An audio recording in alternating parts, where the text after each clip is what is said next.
सुप्रभात सभी विद्यार्थियों को। पिछली कक्षा में हम लोग अकबरी लोटा पाठ को पढ़ रहे थे और हम लोगों ने पिछली कक्षा में जहाँ पाठ को समाप्त किया था वह था कि लाला झाऊ लाल के हाथ में जो बेढब लोटा था वह हाथ से छूट गया और उल्का को लज्जित करता हुआ, यानी वो इतनी तेजी से नीचे गिरा कि वह दंग रह गए। काटो तो बदन में खून नहीं। आगे पढ़ते हैं।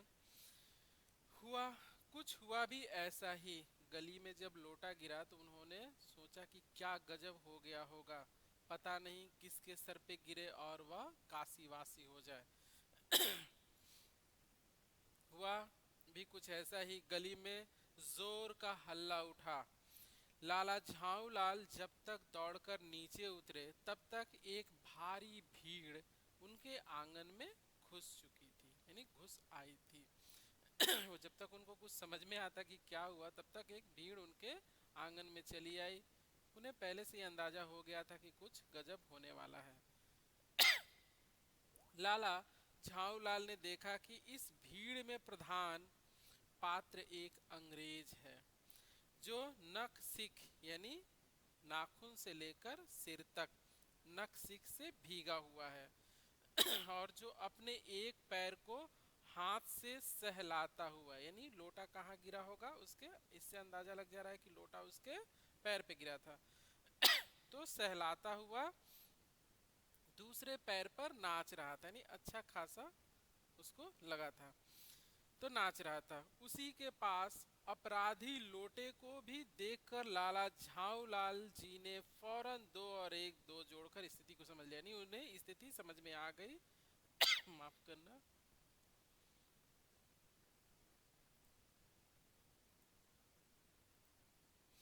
तो उन्हें स्थिति समझ में आ गई कि लोटा किसके ऊपर गिरा है, अंग्रेज के ऊपर गिरा है और लोटा भी उसी के पास था। गिरने के पूर्व लोटा एक दुकान के साइबान, देखिएगा दुकान के सामने लोग कपड़ा तानते हैं जिससे कि धूप और वर्षा से बच सके। लोग ज्यादातर धूप से बचने के लिए लोग सामने दुकान के सामने लगाते हैं कपड़ा बड़ा सा, तो उसी को साइबान कहते हैं। वहां टकराकर उस दुकान पर खड़े उस अंग्रेज को उसने सांगो पांग पूरी तरह से स्नान कराया और फिर उसी के बुट पर आ गिरा, यानी उसके जूते पर आकर गिर गया।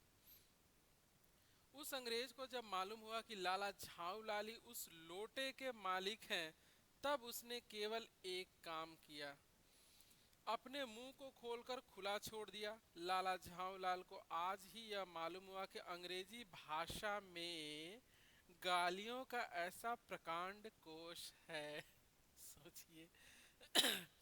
लाला झाऊ लाल को पहली बार पता चला, उससे पहले तो हिंदी और जो उनकी मातृभाषा थी उसी में गालियों का कोश जानते थे। अब उन्हें पहली बार मालूम हुआ कि अंग्रेजी में भी इतनी सारी गालियां है, यानी अच्छा खासा स्टॉक है उनके पास। उस अंग्रेज को जब मालूम हुआ कि, माफ कीजिएगा आगे बढ़ते हैं। उसी समय पंडित बिलवासी मिश्र, कौन थे, जो लाला झाऊ लाल के मित्र थे, तो पंडित बिलवासी मिश्र भीड़ को चीरते हुए आंगन में आते दिखाई पड़े। उन्होंने आते ही पहला काम यह किया कि उस अंग्रेज को छोड़कर और जितने आदमी आंगन में घुस आए थे सबको बाहर निकाल दिया। यानी वहां से भीड़ को हटा दिया, क्योंकि भीड़ रहेगी तो 10 तरह की बातें करेंगी तो मामला बढ़ सकता है। तो सबसे पहले पंडित बिलवासी जी ने क्या किया, भीड़ को हटा दिया। चलिए आप लोग अपने अपने काम पे जाइए, बहुत देख लिया फ्री का तमाशा। तो उन्होंने हटा दिया। फिर आंगन में कुर्सी रखकर उन्होंने साहब से कहा, आपके पैर में शायद कुछ चोट आ गई है, अब आप आराम से कुर्सी पर बैठ जाइए। भाई जिसके चोट लगी है जिस, तो थोड़ा सम्मान देना चाहिए। एक तो उसके पैर पे वैसे ही हमने हमारे लोटे से चोट लग गया है। अगर उसे बोलेंगे भागो भागो तो और बिगड़ जाएगा ना।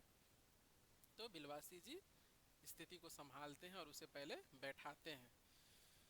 साहब बिलवासी जी को धन्यवाद देते हुए बैठे और लाला झाऊ लाल की ओर इशारा करके बोले, आप इस शख्स को जानते हैं? यानी बिलवासी जी से पूछते हैं क्या आप इस व्यक्ति को जानते हैं, इस शख्स को जानते हैं? बिल्कुल नहीं। पंडित बिलवासी जी क्या कहते हैं? बिल्कुल नहीं, मैं इसको नहीं जानता। और मैं ऐसे आदमी को जानना भी नहीं चाहता। बिलवासी जी स्थिति को संभालते हैं। अगर वो बोले कि हाँ हाँ मेरा मित्र है, तो क्या उनकी कोई भी कही हुई बात उस अंग्रेज को हजम नहीं होगी। क्यों? क्योंकि मित्र है तो मित्र का ही पक्ष लेगा। इसलिए वो परिस्थिति को संभालते हुए क्या कहते हैं, नहीं नहीं मैं इसको नहीं जानता। ऐसा आदमी मेरा मित्र हो सकता है या मेरा जानकार हो सकता है? नहीं जानता। जो निरीह राह चलते पर लोटे से वार करे, मैं ऐसे व्यक्ति को नहीं जानता जो रास्ते पर चलते हुए लोगों पर लोटे से प्रहार करता है। भला मैं ऐसे व्यक्ति को जानकर क्या करूंगा? मेरी समझ में ही इज ए डेंजरस ल्यूनाटिक, यानी यह खतरनाक पागल है। किसी का माइक ऑन हो रहा है, अपना माइक ऑफ करें। तो अंग्रेज क्या कह रहा है? मेरी समझ में ही इज ए डेंजरस ल्यूनाटिक, यानी यह खतरनाक पागल है। अंग्रेज कह रहा है किसको? लाला झाऊलाल को। नहीं, अब बिलवासी जी क्या कह रहे हैं?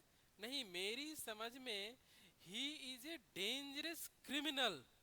अब पंडित बिलवासी जी क्या कह रहे हैं कि यह और क्या है? यह खतरनाक मुजरिम है, गुनहगार है, ताकि वह अंग्रेज का भरोसा जीत सके।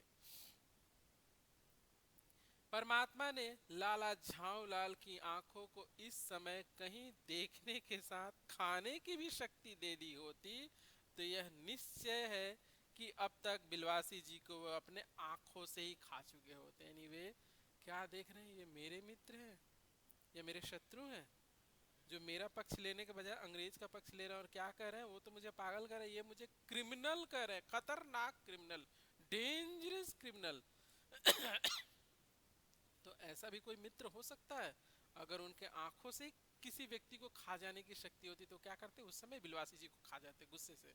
ये इस तरह का दोस्त मैंने नहीं देखा।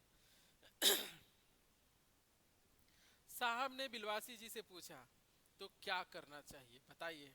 अब चूंकि पंडित बिलवासी जी जानते थे मित्रता अपनी जगह है, लेकिन अंग्रेज को उसका विश्वास जीतने के लिए वे अपने मित्र को इस तरह की बातें कहते हैं।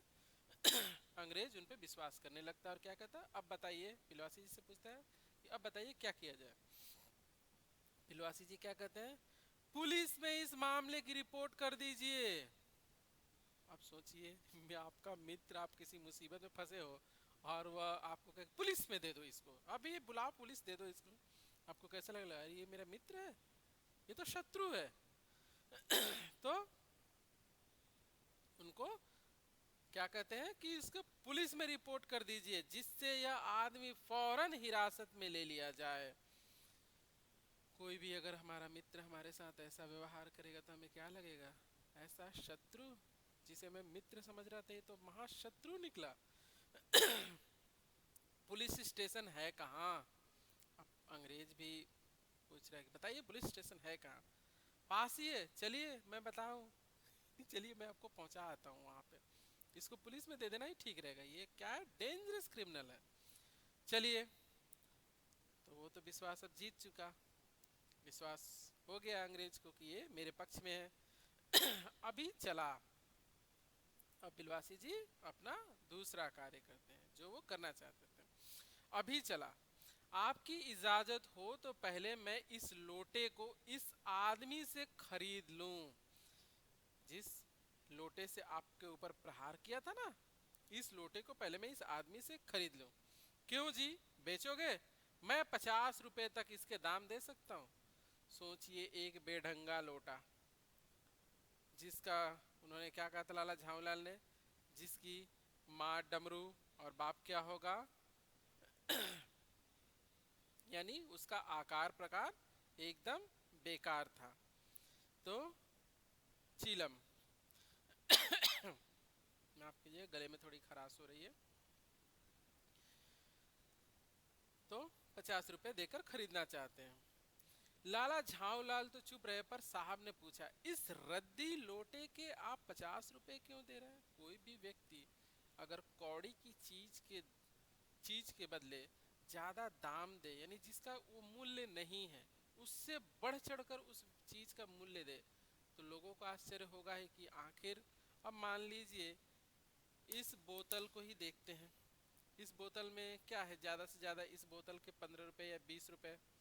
अगर अचानक कोई आकर बोले, क्या जी आप इस बोतल के पानी को बेचिएगा, और वहां पे दो चार लोग खड़े हों, और मैं इसके बदले आपको 50,000 रुपए दूंगा, तो वहाँ आसपास खड़े लोग तो पहले देखेंगे ना कि ये आदमी इस बोतल के पानी के लिए 50,000 रुपए क्यों दे रहा है। तो उसी तरह से एक बेढंगे लोटे के लिए 50 रुपए, तो अंग्रेज उनसे पूछता है कि इस रद्दी लोटे के लिए आप 50 रुपए क्यों दे रहे हैं?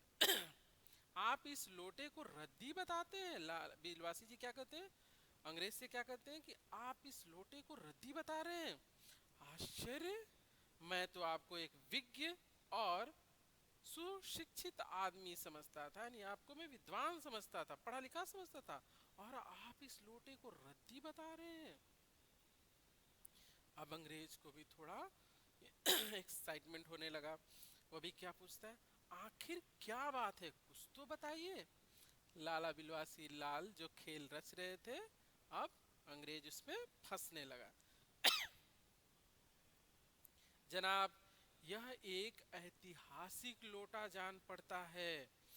जान क्या पड़ता है, मुझे पूरा विश्वास है, यह वह प्रसिद्ध अकबरी लोटा है जिसकी तलाश में संसार भर के म्यूजियम परेशान हैं।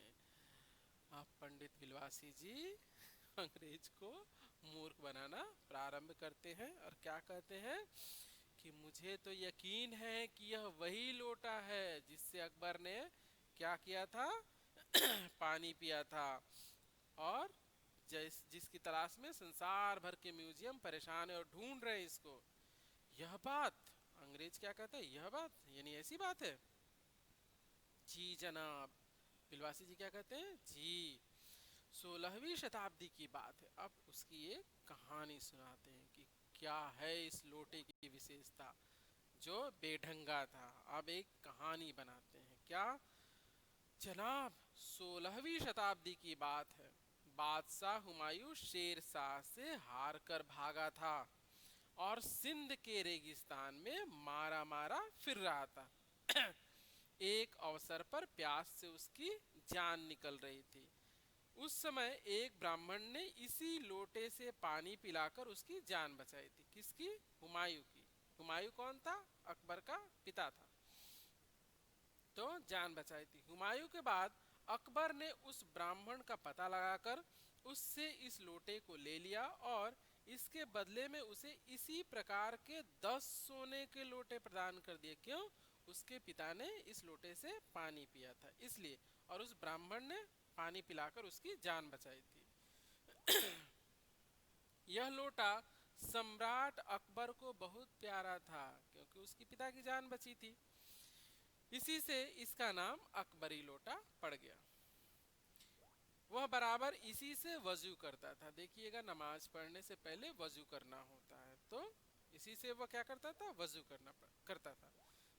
सन 57 तक इसके शाही घराने में रहने का पता है, यानी 1857 तक इसके शाही घराने में रहने के प्रमाण मिलते हैं, पर इसके बाद लापता हो गया, पता नहीं चला कहाँ गया। कलकत्ता के म्यूजियम में इसका प्लास्टर का मॉडल रखा हुआ है। पता नहीं यह लोटा इस आदमी के पास कैसे आ गया। म्यूजियम वालों को पता चले तो फैंसी दाम देकर खरीद ले जाएं, यानी अच्छे खासे इसके दाम देकर इस व्यक्ति से खरीद कर ले जाएं, अगर म्यूजियम वालों को पता चल गया तो। इस विवरण को सुनते सुनाते साहब की आंखों पर लोभ और आश्चर्य का ऐसा प्रभाव पड़ा कि वे कौड़ी के आकार से बढ़कर पकौड़ी के आकार की हो गई। यानी उनकी आंखें फटी की फटी, पहले तो छोटी थी और उस लोटे की विशेषता को जानकर जो पंडित बिलवासी जी बता रहे थे, जिस खेल में उसे उलझा रहे थे, अब उसकी आंखों पर भी लालच का पर्दा चढ़ गया। अच्छा, इतना कीमती लोटा है, यानी इसके अच्छे खासे दाम मिल सकते हैं। उसकी आंखें बड़ी बड़ी हो जाती हैं, पकौड़ी के आकार की हो जाती हैं। उसने बिलवासी जी से पूछा, तो आप इस लोटे का क्या करिएगा, आप क्या करिएगा बताइए। वह कहता है, मुझे पुरानी और ऐतिहासिक चीजों के संग्रह का शौक है, यानी मैं पुरानी चीजों को कलेक्ट करता हूँ, ये मेरा शौक है। मुझे भी पुरानी और ऐतिहासिक चीजों के संग्रह का शौक है। जिस समय यह लोटा मेरे ऊपर गिरा था, उस समय मैं भी यही कर रहा था। उस दुकान से पीतल की कुछ पुरानी मूर्तियां खरीद रहा था। यानी मैं भी आपकी तरह ही क्या हूँ, पुरानी चीजों को संग्रह करने का शौक रखता हूँ। और जब ये लोटा मेरे ऊपर गिरा, तब भी मैं कुछ पुरानी मूर्तियां खरीद रहा था उस दुकान से। जो कुछ हो, लोटा मैं ही खरीदूंगा। बिलवासी जी क्या कहते हैं, आप चाहे जो भी बोलिए, लोटा कौन खरीदेगा, वो तो मैं ही खरीदूंगा। वाह, आप कैसे खरीदोगे, मैं खरीदूंगा, यह मेरा हक है। अंग्रेज क्या कहता है, ये मेरा अधिकार है, आप कैसे खरीद लीजिएगा। हक है। बिलवासी जी क्या कहते हैं, हक है, किस बात का हक है। जरूर हक है, यह बताइए, उस लोटे के पानी से आपने स्नान किया या मैंने। यानी जो लोटा गिरा था, उससे जो पानी निकला था, पानी मेरे ऊपर गिरा, आप पे गिरा या मुझ पे गिरा। तो ये पूछ रहे हैं कि आप पे गिरा या मुझ पे गिरा। आप पे। ये जाहिर सी बात है। बिलवासी जी क्या कहते हैं, आप पे गिरा, हाँ समझ गए, ठीक है। वो आपके पैरों पर गिरा या मेरे, जाहिर सी बात है, आपके पैरों पे गिरा। अंगूठा उसने आपका भुरता किया या मेरा, यानी जो मेरे अंगूठे पर गिरा, उससे किसका अंगूठा भुरता बना, आपका या मेरा। आपका। बिलवासी जी कहते हैं आपका। इसलिए उसे खरीदने का हक मेरा है। यानी जो कुछ हुआ है मेरे साथ हुआ है उस लोटे से, तो कौन खरीदेगा, हक मेरा बनता है। यह सब बकवास है, दाम लगाइए, जो अधिक दे वह ले जाएगा। बिलवासी जी भी कहते हैं ये सब फालतू की बातें छोड़ दीजिए, जो ज्यादा दाम देगा वही ले जाएगा। सही, आप इसका 50 रुपए लगाते हैं, मैं 100 देता हूँ। चलो, आपने क्या कहा, 50 रुपए, मैं इसके 100 दूंगा। चलिए देखते हैं। मैं 150 देता हूँ। बिलवासी जी ने क्या कहा, मैं 150 रुपए दूंगा, आप 100 रुपए दीजिएगा, मैं आपसे क्या कम हूँ। लीजिए, मैं 150 देता हूँ। ऑक्शन होने लगा उसका, माफ कीजिएगा, नीलामी होने लगी। मैं 200 देता हूँ। अंग्रेज भी जोश में आ गया। क्या, मैं 200 देता हूँ। अजी, मैं 250 देता हूँ। यह कहकर बिलवासी जी ने 250 के नोट लाला झावलाल के आगे फेंक दिए। ये लीजिए, दे दीजिए, मेरा हुआ लोटा, चलिए। बहुत आए अंग्रेज खरीदने वाले लोटा, मैं 250 देकर खरीद रहा हूँ। बस साहब ने आओ देखा ना ताओ, उनको भी ताओ। उन्होंने कहा, आप 250 देते हैं तो मैं 500 रुपए देता हूँ। अब चलिए, हो गया। क्या कमजोर समझा है, तुम्हारे पास 250 है तो मेरे पास भी है पैसे। निकाला पॉकेट से, ये लो 500 रुपए। बिलवासी जी अफसोस के साथ अपने रुपए उठाने लगे, मानो अपनी आशाओं की लाश उठा रहे हों। साहब की ओर देखकर उन्होंने कहा, लोटा आपका हुआ, ले जाइए, मेरे पास 250 से अधिक नहीं है। जो बिलवासी जी करना चाहते थे वो हो गया। वो तो उसको इसी तरह फंसाना ही चाहते थे, मूर्ख ही बनाना चाहते थे। लेकिन उसको क्या दिखा रहे, आप जीत गए, मैं हार गया, मेरे पास तो 250 ही थे, आप मुझसे बड़े धनवान हैं, चलिए आप जीत गए। यह सुनना था कि साहब के चेहरे पर प्रसन्नता की कूंची गिर गई, नहीं एकदम प्रसन्न, जीत गया, मैं 500 रुपए में खरीद लिया। बड़े आए थे बनने, क्या अमीर बनने आए थे, मुझसे ज्यादा पैसे दे सकते हैं, देखा 500 रुपए देकर खरीद लिया, तो बहुत प्रसन्न हो रहे थे। उसने झटपट लोटा लिया और बोला, अब मैं हंसता हुआ अपने देश लौटूंगा। मेजर डगलस की डींग सुनते सुनते मेरे कान पक गए हैं। अब हम लोग अगली कक्षा में जब मिलेंगे तो जानेंगे ये मेजर डगलस कौन है और क्या अंग्रेज और डगलस का क्या रिलेशन है, क्या संबंध है। तो मिलते हैं अगली कक्षा में और पढ़ते हैं अकबरी लोटा का बाकी का भाग।